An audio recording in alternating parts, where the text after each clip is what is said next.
You know, if our dogs and cats had to scratch out their survival in the wild, they would not have much access to houseplants and, you know, chocolate bunnies.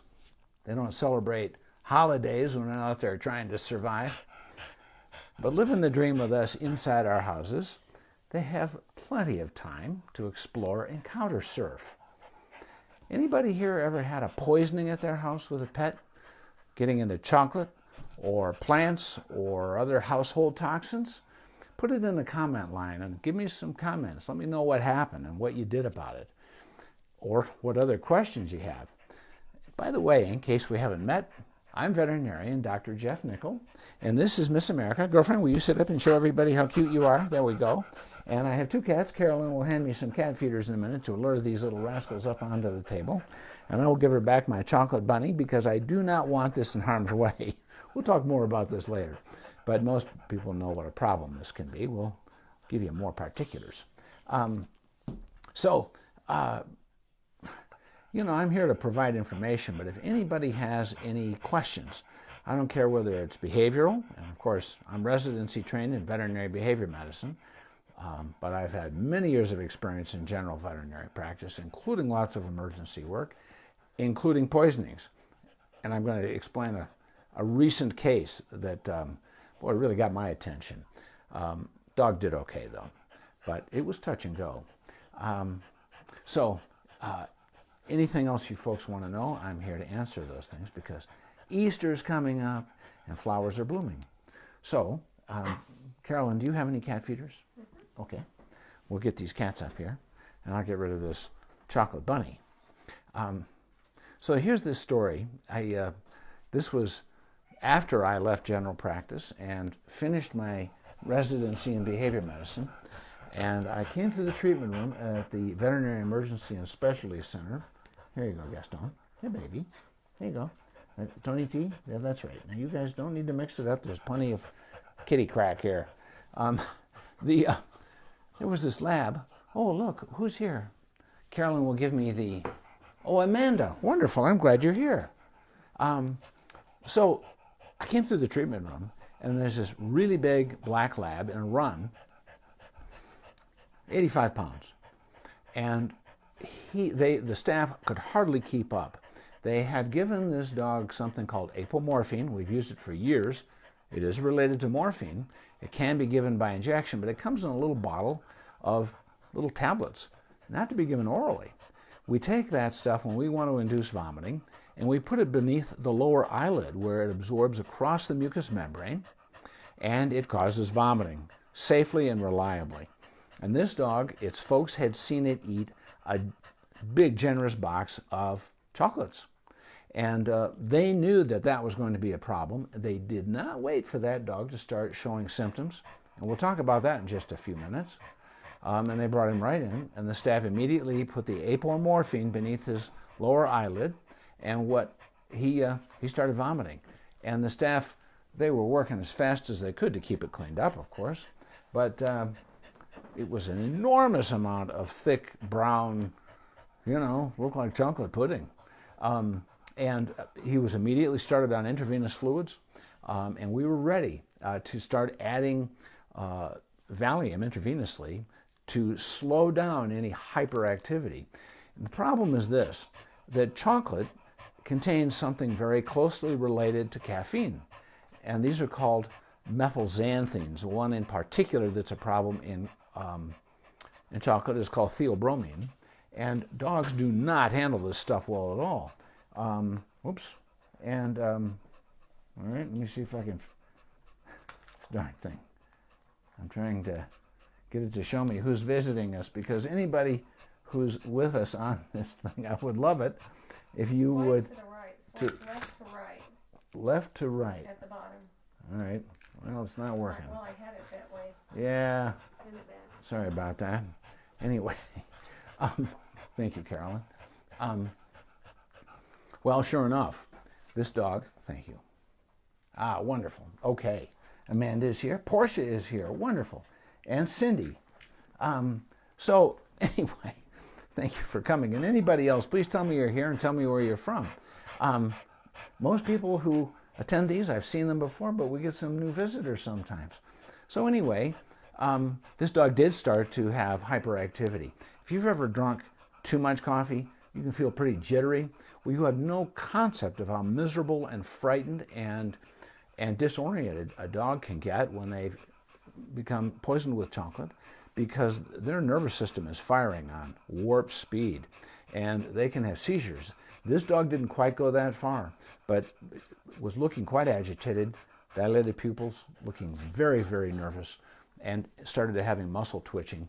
And the IV Valium quieted that down, and with intravenous fluid support, and then once he got done vomiting all that chocolate, at that point then, he was sedated more fully, stomach tubed, and his stomach irrigated to get all that stuff out of there so more of it would not absorb. Stayed overnight on supportive treatment, watched his temperature. By the next day, he was starting to calm down and went home the following evening. These cases don't always go that way, and many times people think, well, maybe we don't need to go to the emergency clinic. Maybe this sort of thing is going to be all right. We don't have to worry about it. Boy, you know, any of the poisons that I'm about to share with you, well, I'll share information about them with you. Those are things that you don't wait for symptoms. If you see a pet eat any of this stuff, you go right to the emergency clinic right away. So let me just go through a few things for you on this thing that are sort of, you know, timely this time of year. Number one, ASPCA Poison Control Hotline. You want to have this number handy, and I will put it in my comment after we're done with this Facebook Live, so you can copy it down and keep it handy. There's another way of it being easily accessible. Boy, I am having a heck of a time tonight getting this darn thing to work, Carolyn. Well, you go left, you go right to left, sorry. Oh, okay, right to left. Oh, there they are. Sorry. Okay. Cindy is here. Okay. Okay. Different, right, you know, my right, her left, whatever. All right, anyway. So, ASPCA Poison Control Hotline. I'll give you the number now, but I will put it in the comment line at the end of this. 888-426-4435. And so it's left to right. Boy, I'm not getting anything now. Ah, there we go. Okay. So Charlotte got into chocolate. This is from Anne, and then we've got Ella's picture, her new kitty, got into chocolate cheese chess pie as a kitten. I can't remember if they gave her charcoal or something else. You have a good point, Anne, because after irrigating the stomach, then we put activated charcoal. It's a slurry sort of consistency. And that charcoal, one of the oldest remedies in the book, and that stuff absorbs toxins. And it is harmless. It doesn't absorb, the charcoal itself does not absorb into the pet system. But it's an excellent way of absorbing more of the toxin so that the pet's body does not. We use it in cats or dogs, and they use it in people as well when they've swallowed stuff, including drug overdoses. So anyway, here's some plants that are very important to avoid. Lilies, and many people have heard about this. We try to talk about it every Easter because, you know, they look great at Easter time and you can get them everywhere, right?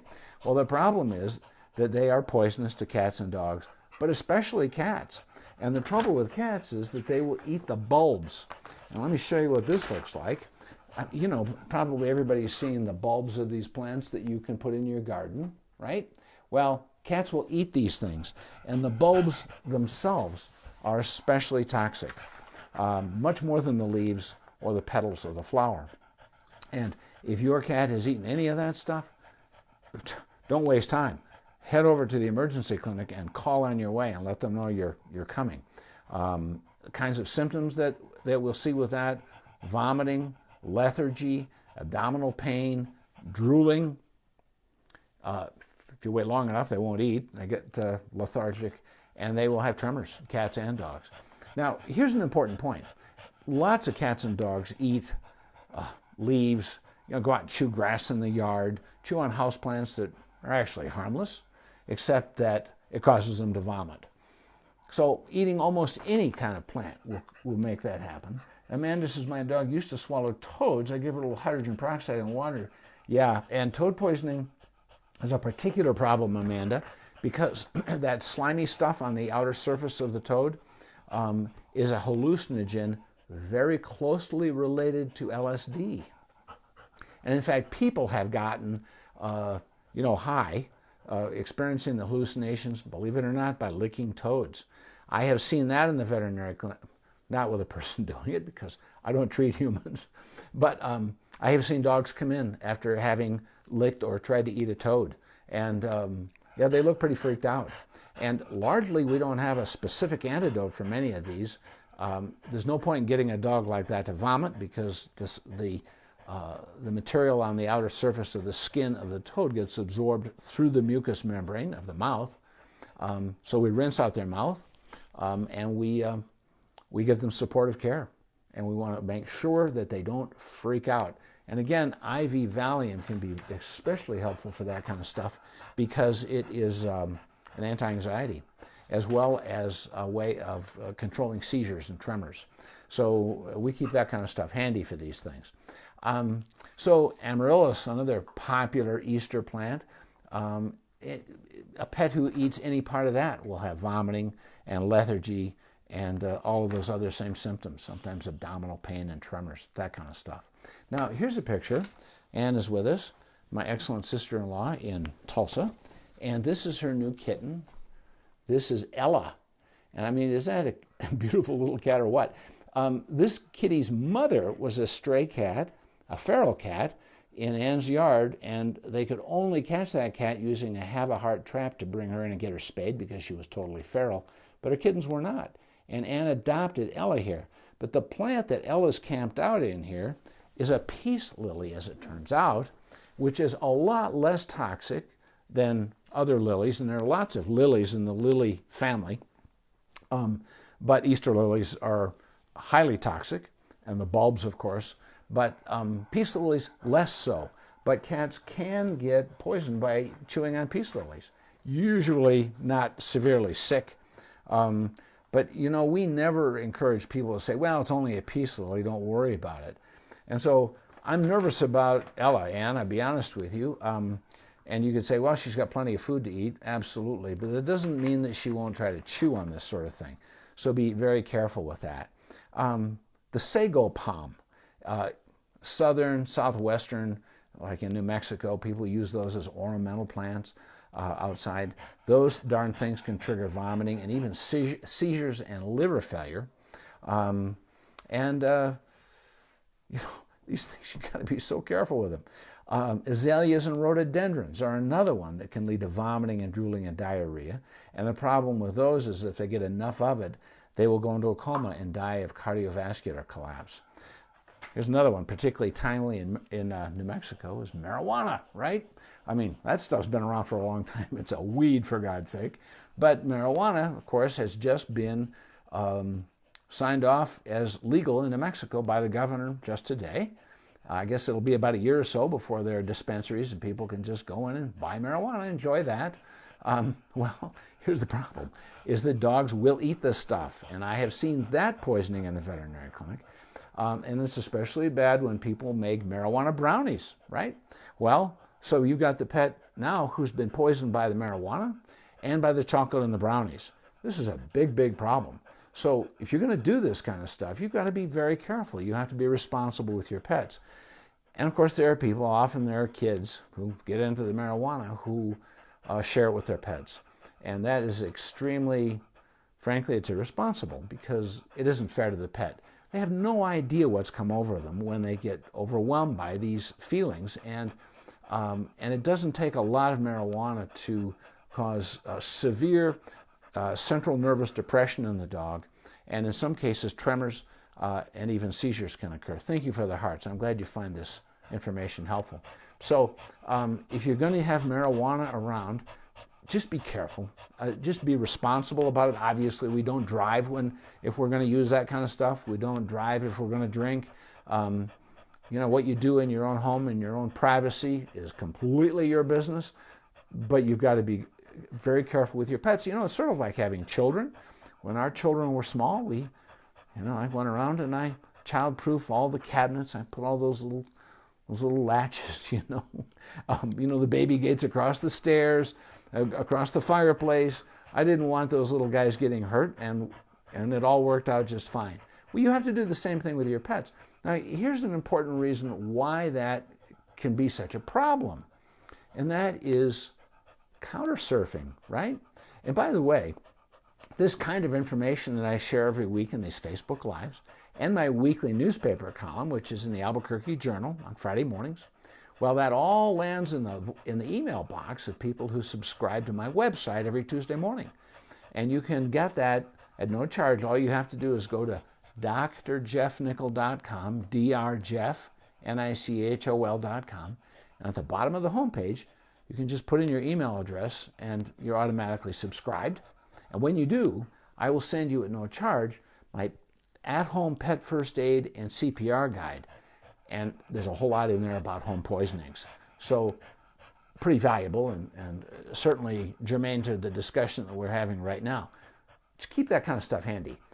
Post it on the fridge because I have it all bullet pointed. So if all you know is symptoms, you can find the problem. Chocolate, one last thing. And Carolyn, would you pass me that chocolate bunny again? Just because. The eggs? Yeah. Just because this, props are a good thing if you're going to try to teach people stuff. Oftentimes, thank you. Oftentimes people say, well, we have these chocolate bunnies like this in the foil wrapper and the little chocolate eggs like this. And Miss America is sniffing this thing right now. And she's not getting anywhere near it. Thank you, Carolyn. Let me hand you back this stuff because we are not going to whoa. And we enjoy chocolate around here. And even though our kids are growing up, we still do Easter stuff, right? Well, we're very careful. And here's the problem is, Murphy's Law, if you leave this stuff out, well, one of the biggest complaints I get from people, I, of course, treat behavior disorders. These are neurologic, neurotransmitter issues in the brain that are manifest as behavioral symptoms, is what my specialty is about, my residency training. But sometimes people ask me about behaviors that are just bad habits. And I haven't noticed her trying to chew the leaves, Ann says, but she liked to camp out in the plant and hide and play with the other cats. And I have discouraged her. We can't even have an Easter lily in the house. It says Charlotte's allergies, and that's probably a good thing. Oh, Sid's here too. Happy Easter to you. I have known Sid for such a long time. She was a general medicine client of mine way back in the day. So thank you for coming again, Sid. Yeah, here's the problem. Cats and dogs, they'll both counter surf. And, why do they do this? Well, why did Willie Sutton rob banks? There was a newspaper reporter asked him that once. And he said, well, because that's where the money is. You have to remember that dogs, especially, are scavengers, something serious, and it's part of their nature. Remember what I said at the beginning here, if our cats and dogs had to scratch out their survival in the wild, they wouldn't have much access to house plants and chocolate Easter eggs and bunnies. Well, yeah, that's because what they're doing is they're looking for ways to survive almost continually. Oh, they take time out to play and, hang out with their friends, but mostly they're looking for food. Now, dogs, of course, are predators, and cats are obligate predators. That's the only way they survive. But dogs are looking for, rabbits and rodents and other things to kill and eat, but they don't get that lucky that often. In fact, cats get lucky with their predatory behaviors. One opportunity out of 15, they succeed. So what are dogs doing to survive the rest of the time? Well, they're finding dead junk. That's what they're doing. They're all the time looking for their next snack.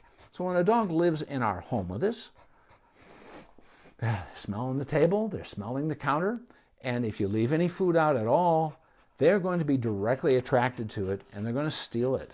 And so people are all the time trying to discipline their dogs and their cats for, thanks, best bed ever. Aren't you sweet, Sid? They're all the time trying to survive, and you think, like, for crying out loud, we have the best dog and cat food at our house. We feed plenty to our pets. In fact, most people feed more than they should. Why in the world would our pets need to, steal and scavenge as though they were wild animals on the edge of starvation? It's because it is genetically programmed into their brains that the great famine will come in about 20 minutes. And if they don't get everything they can right now, they'll be the one who doesn't make it. Never mind the human logic that you have a perfectly fine income and that you're not going to run out of dog food. Your dog is a dog, and they're going to do this. And the same thing with our cats. These cats love the texture of this dry food. They typically are fed canned food every day. Well, but they love the dry stuff, and so I get the comic relief of them showing up on my table during our Facebook Lives by having these little indoor hunting feeders with dry food in them. And they love that stuff. Well, they're always on the prowl. And you absolutely must be aware that that's a reality. And if you have something out that they can get, I don't care if it's a turkey that you folks just finished on a big meal, or a T-bone, or chocolate, or brownies, you can bet on it. And so what you absolutely must do to be responsible is to keep your counters clean. I mean, just don't wait, and don't leave stuff on your table. And if you have a dog who pesters and begs at the table, some dogs jump at the table, some jump on the table, and people are swatting them and yelling and all that stuff, put them in the other room. Just don't even mess with it. And I have known people who've made the mistake of trying to teach their dog not to eat certain things. And they'll bring it up to the dog and they'll say, no, no, no, or even hit the dog on the face. Please don't do that. Dogs don't learn that stuff that way. Now, what if you have a dog who has, gotten away with stealing food from the counter in the kitchen or the kitchen table so many times that it's just what the dog does? Here's what you do. And Miss America has a leash that I have prepared by clipping it to her collar. And this is just a 6-foot leash that you can have your dog drag around the house, okay? Called a drag line, okay? And when you notice a problem, your foot is much faster than your hand. Step on it, and then reach down and grab it and pull, okay?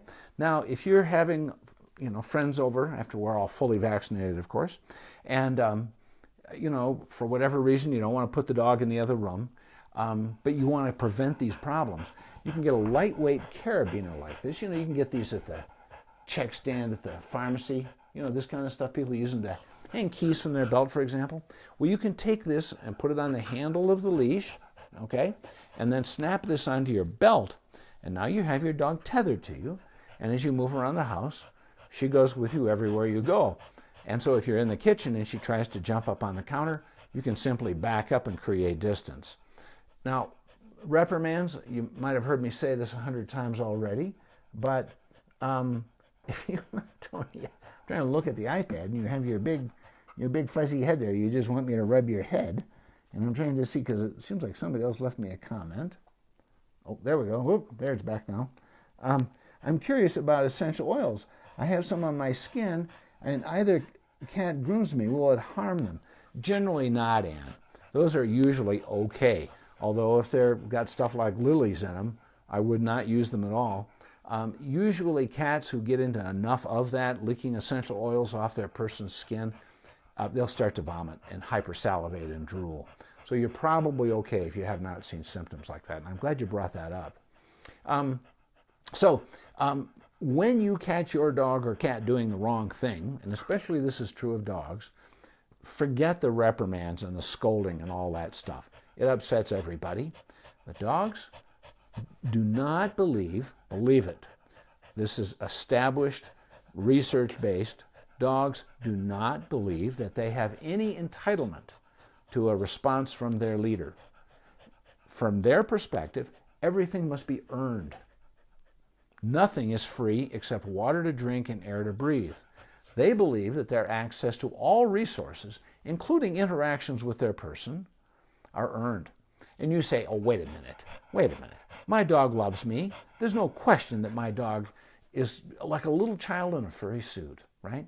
Well, we love them that way. There isn't any question about that and how valuable that is to everybody in the relationship. But dogs and cats do not see us like that. They see us as a feline or a canine leader. Now, gentlemen, I do not want you guys getting too close to each other. These guys live together, generally peacefully, but they're not the best of friends. And so, we avoid problems. So I turn you guys the other direction. And I think we're out of food here, Carolyn. These guys They're about to cause trouble. If you have, do you need this hunting feeder here? No, I'll just. You got another one? I'll Okay. just throw kibbles. Okay. Yeah, throw kibbles.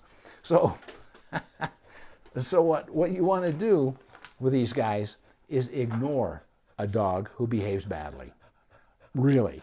Because if you respond at all, that dog is sure that she earned that response, that she would have gotten nothing from you had you not wanted that response as a paycheck for the behavior that just occurred. Really.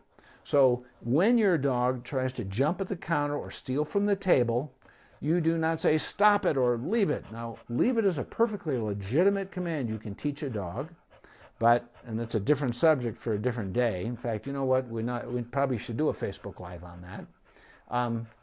But simply giving a reprimand or a sharp leave it, the way people do, like dogs are going to say, oh, just because you speak harshly to me, I'll quit that. They believe they earned that response. And when we use that reprimanding hard tone with them, it jacks up the agitation for the dog too, or the cat, and now they can associate an even higher intensity of behavioral arousal when they're engaging in a behavior we don't want, that they believe that they've been reinforced for engaging in. You see a behavior you don't want, the last thing you want your dog to do is to come away believing that he was validated for it.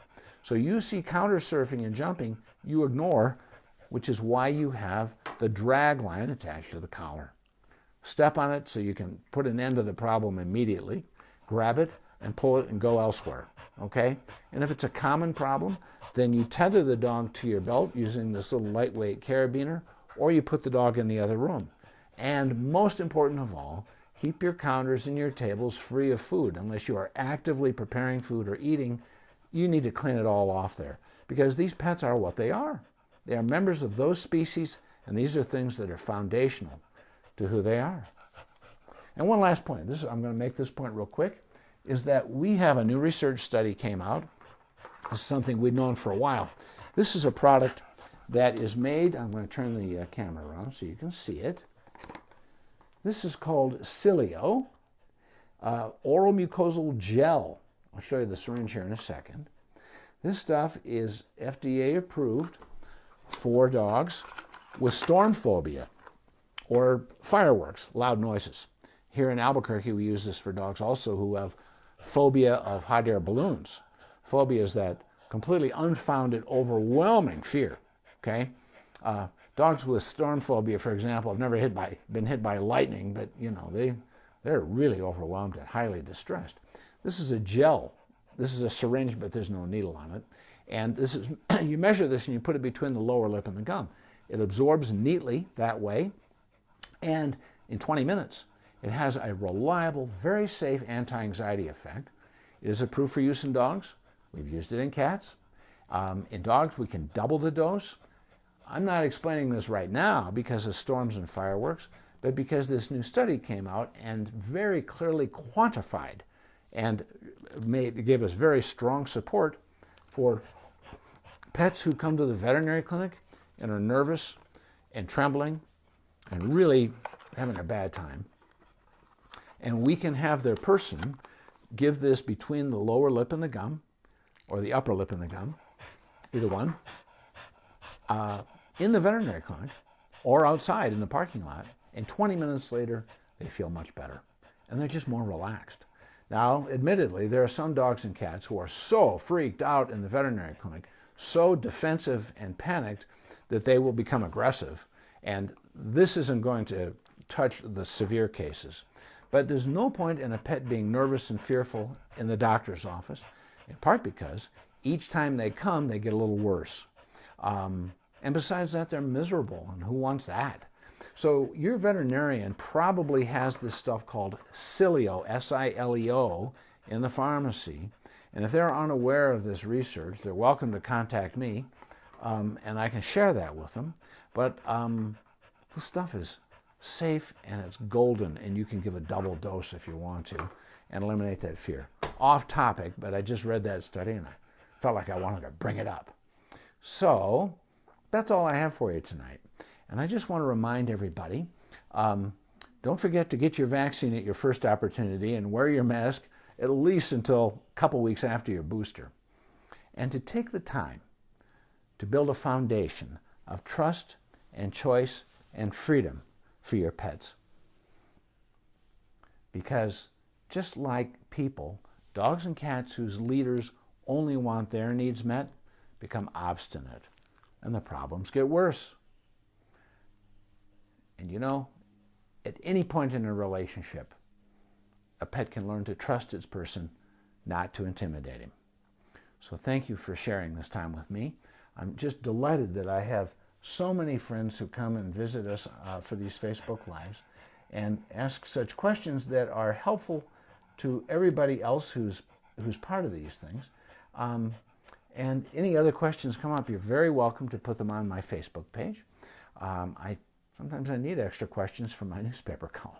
I don't care whether it's about behavior or internal problems or lameness or I don't care what. Even funny stories are pretty good. And I'm going to put, by the way, on my Facebook page, a much more complete list of poisonous plants by a Dr. Tina Wismer, who's board certified in veterinary toxicology. And also I will put the phone number for the ASPCA Pet Poison Hotline. Don't hesitate to call if you get concerned. So thank you, and have a great